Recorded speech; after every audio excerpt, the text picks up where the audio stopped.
De actualidad. Hola oyentes de Radio Sefarad, estamos en comunicación con la periodista Roxana Levinson de las emisiones de la radio israelí Kan en español. ¿Qué tal, Roxana? Hola, ¿qué tal, Jorge? Un gusto saludarte. Bueno, hoy no te entrevistamos en tu papel de periodista para la radio, sino más bien periodista desde el punto de vista personal, porque vamos a pedirte tu opinión sobre el panorama político en Israel. Hace unas pocas semanas, cuando se convocó, nos llegó la noticia, que se presentaban 47 partidos para un país sí, tan pequeño, ¿no? Pero evidentemente los que siguen tienen alguna posibilidad. ¿Cuántos pueden ser?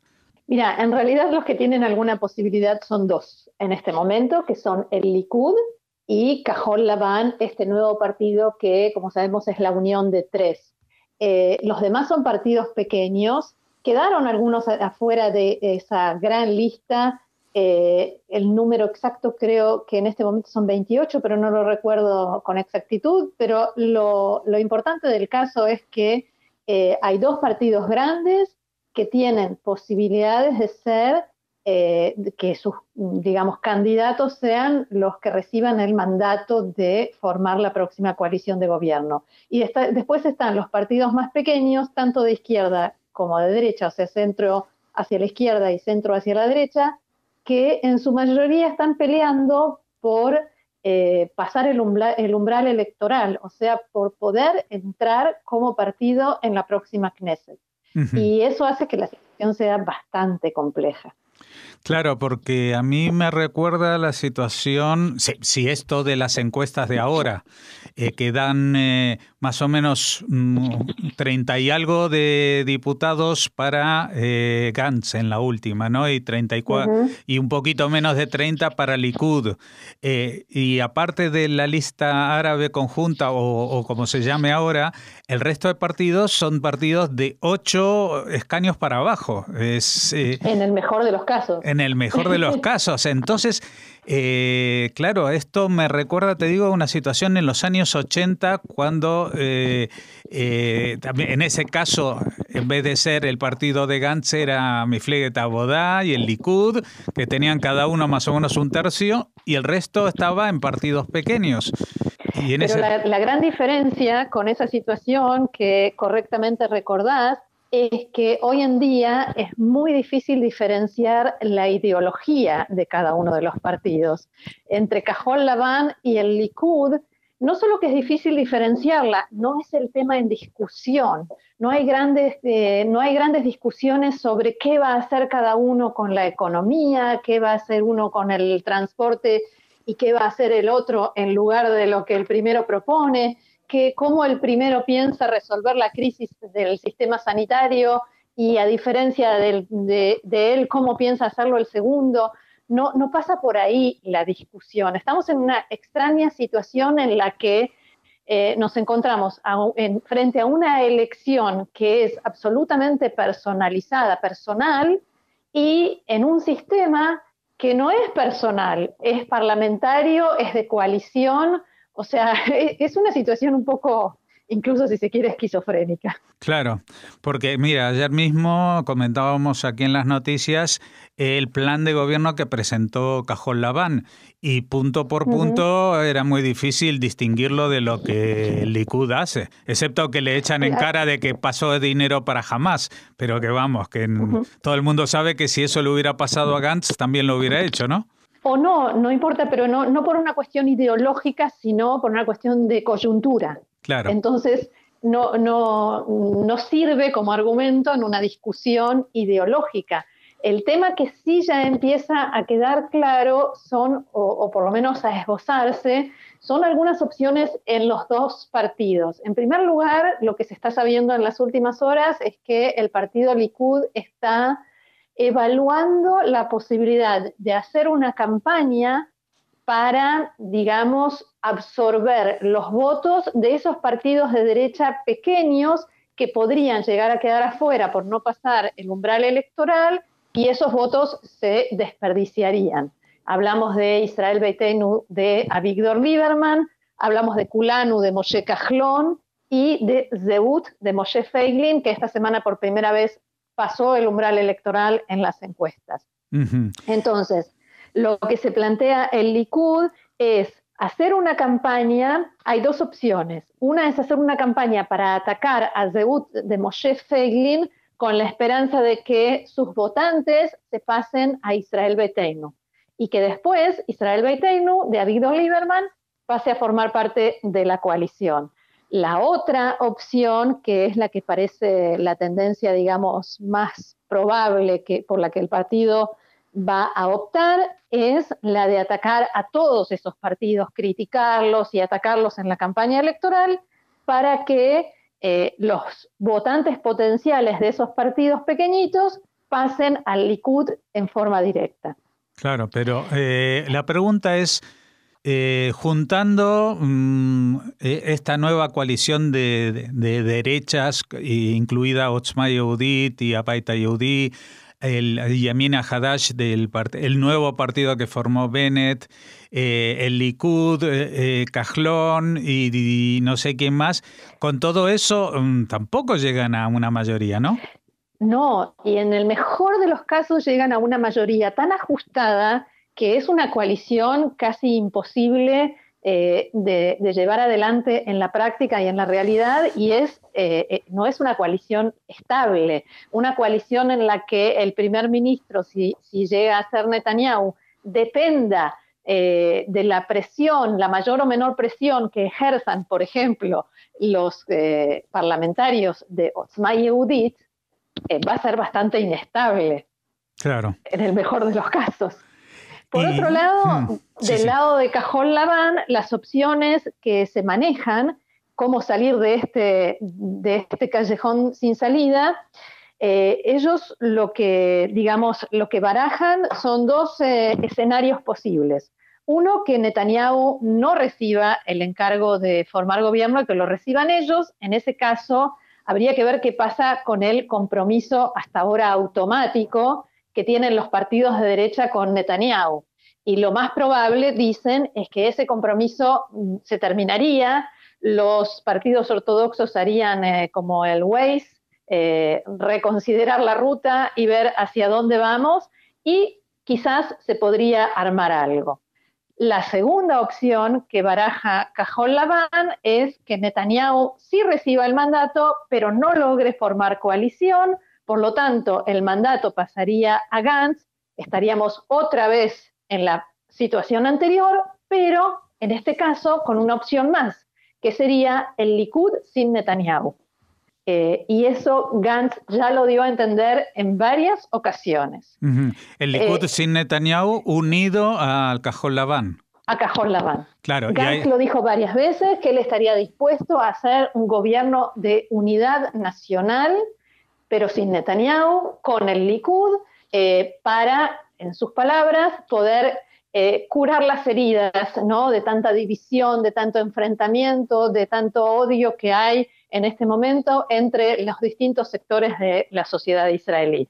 Lo cierto es que por el momento el Likud está con Netanyahu. Hay quienes dicen está trabado con Netanyahu, hay otros dicen está fantástico con Netanyahu, pero es lo mismo, digamos, en los hechos el Likud está dirigido por Netanyahu, al menos por ahora. Uh-huh. Bueno, pero sobre Netanyahu está ahí la espada de Damocles de los casos 1000, 2000, 3000, 4000, no sé cuántos. Eso, más exactamente 3 espadas de Damocles. Exacto, ¿no? La única que cayó creo que es la del 3000. Están 1000, 2000 y 4000, ¿no? ¿Son las que siguen? 1000, 2000, sí.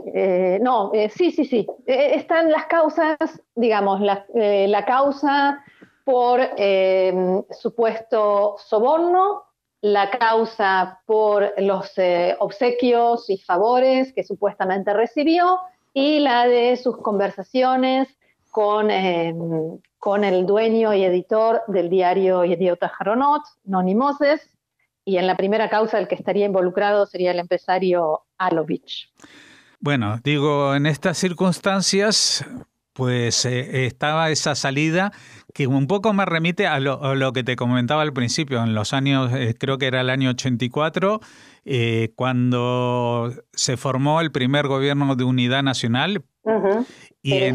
Claro, pero entonces era un gobierno de alternancia, es decir, claro. La mitad del tiempo estuvo Shamir, la mitad del tiempo estuvo, no me acuerdo si era Pérez. Sí. Aquí el problema es que si hacen un gobierno de alternancia, a Netanyahu lo tienen que poner primero porque igual no llega al segundo turno. No, es que de ninguna manera Benny Gantz va a hacer un gobierno ni de alternancia ni de ningún tipo con Netanyahu. Sería una traición a sus electores, porque su bandera es ahora no a Netanyahu. Queremos un liderazgo diferente, queremos líderes que no tengan causas con la justicia, queremos un liderazgo limpio, al que le importe primero Israel y después sus intereses personales. Si después de todo eso forma un gobierno con Netanyahu, ya sería el colmo de la desvergüenza. Uh-huh. Mira, ¿cómo se dice en hebreo? A ver si la conoces esta palabra porque es nueva también en el español, la gobernabilidad. Es decir, aquí en España... Meshilut. ¿Cómo? Meshilut, exacto. Bueno, porque aquí en España también llevamos varios años con ese problema, que las cuentas no salen para formar un gobierno cómodo. Y en el caso de Israel, aunque hay mucha más tradición de coaliciones, también hay un límite. Uno no puede hacer una coalición de 10 partidos, porque entonces ya... es imposible gobernar así, ¿no? Es imposible gobernar, por supuesto. No, aquí tampoco hay 10 partidos con posibilidades de formar parte de una coalición. Los partidos árabes tradicionalmente no entran en ninguna coalición de gobierno. O sea, hay, como bien decís, más tradición de formar coaliciones, pero por otro lado hay una situación que en algún momento se va a tener que destrabar. Y lamentablemente para unos, afortunadamente para otros, si el único escollo que queda finalmente para poder formar un gobierno se va a llamar Benjamin Netanyahu, yo creo que las cosas caerán por su propio peso y tendrá que dar un paso al costado. Hay un límite para cuánto se puede sacrificar al país en aras de una persona. Finalmente no es más que una persona de carne y hueso. Y el país está antes.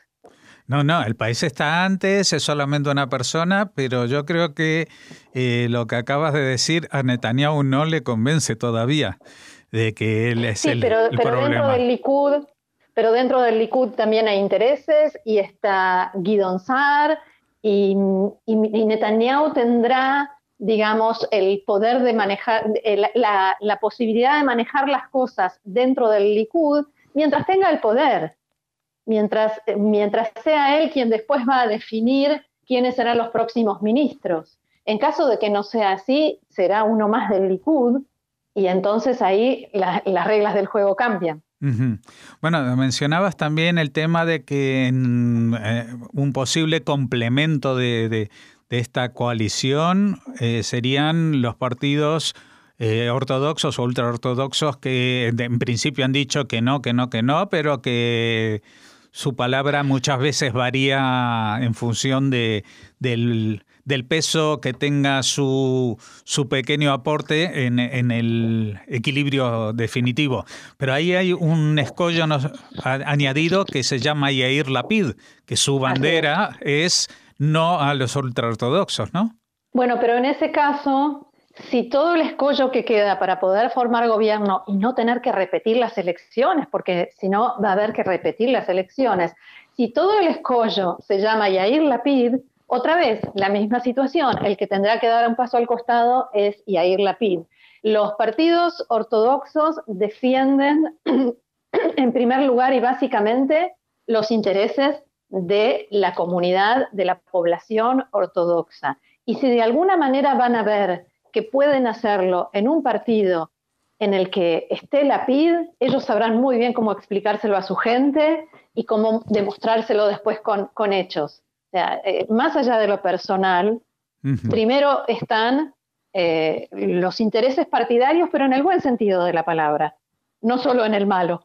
Sí, sí, ellos representan a un electorado que le es totalmente fiel y que confía ciegamente en ellos, a diferencia de otros partidos. Y por el cual, ¿no?, trabajan. Claro, sí, digo que tienen una lealtad de su electorado mucho mayor que la de los otros partidos, porque ya hemos visto que hace muy poco tiempo todavía existía un partido laborista que había prácticamente construido Israel y que ahora está es como una especie en vías de extinción, ¿no?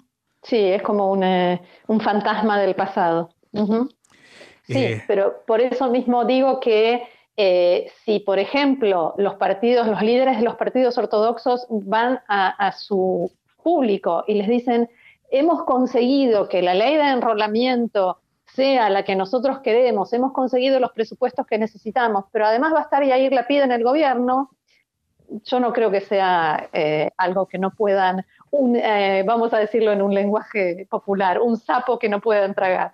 Sí, no, porque aparte como mucha de la población ultraortodoxa no ve las noticias en la tele, tampoco van a tener que verle la cara demasiado a Yair Lapid.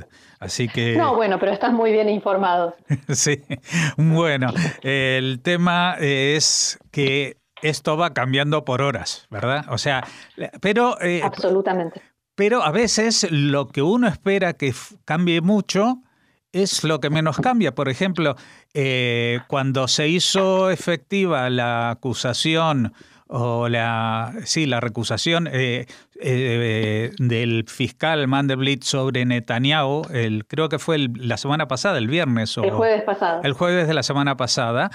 Pues claro, todo el mundo se esperaba, dice, bueno, ahora las encuestas van a mandar al fondo del mar o va a ser un golpe muy grande para el Likud.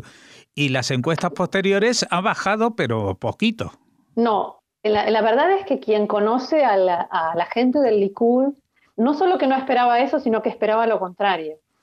Porque el Likud es un partido en el que cuando el líder es perseguido, y eso es lo que Netanyahu está digamos, expresando y la forma como él presenta esta situación, cuando el líder es perseguido, más lo apoyan y más lo votan. Y por eso las encuestas están dando lo que dan. Y por eso Netanyahu no está respondiendo a las acusaciones con el fondo de las cosas, no solo por eso, sino también porque se guarda sus cartas para jugarlas ante la justicia, y se presenta como la persona perseguida por una gran conspiración de la izquierda, los medios, los funcionarios judiciales y la policía. Uh-huh. Y eso es lo que la gente del partido Likud necesita para terminar de confirmar que va a votar a Netanyahu. Ya, es que es una situación, como dices tú, un catch-22, una trampa imposible de salirse de ella, porque, claro, ¿cómo vas a quitar a Netanyahu sin decir nada sobre él? Pues si dices algo sobre él, pues ellos se enrocan y hacen más fuerte a Netanyahu, ¿no? Es una situación... Uh-huh. Muy incómoda, pero eso sucede también en los ataques de Netanyahu a los otros grupos, ¿no? Porque cuando Netanyahu llama izquierdistas a Gantz o a Yair Lapid, pues la gente del centro que están con ellos no se creen eso, ¿no?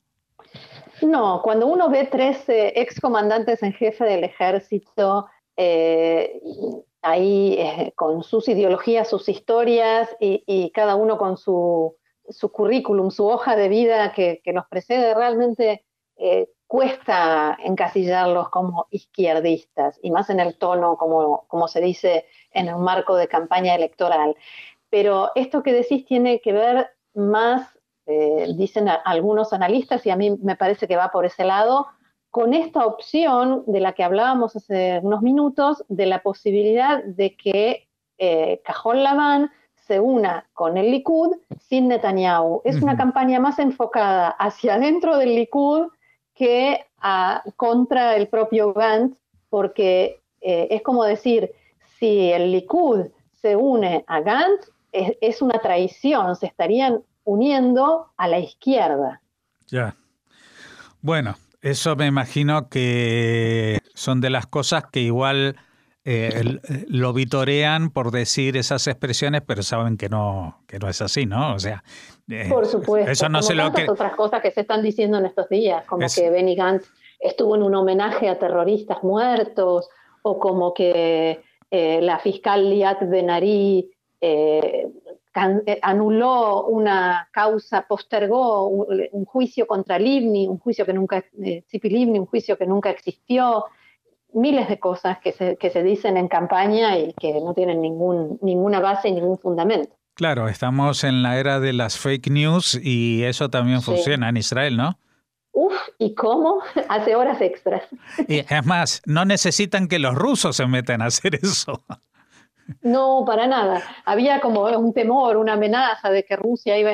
Ni falta que hace. Además, yo dije desde el principio, me parece bastante dudoso que los rusos se metan a tratar de interferir en el proceso electoral israelí, porque para eso habría que entenderlo.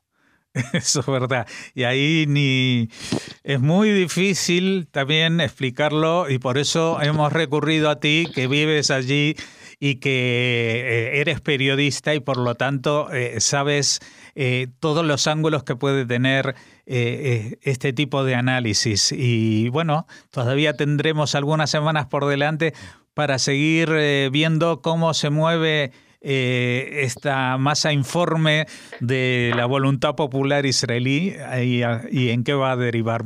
Te agradecemos muchísimo, Roxana Levinson, por habernos atendido y esperamos volver a oírte dentro de algún tiempo en algún tema de estos que tienen que ver con Israel seguramente. Con muchísimo gusto, un placer. Gracias, Jorge.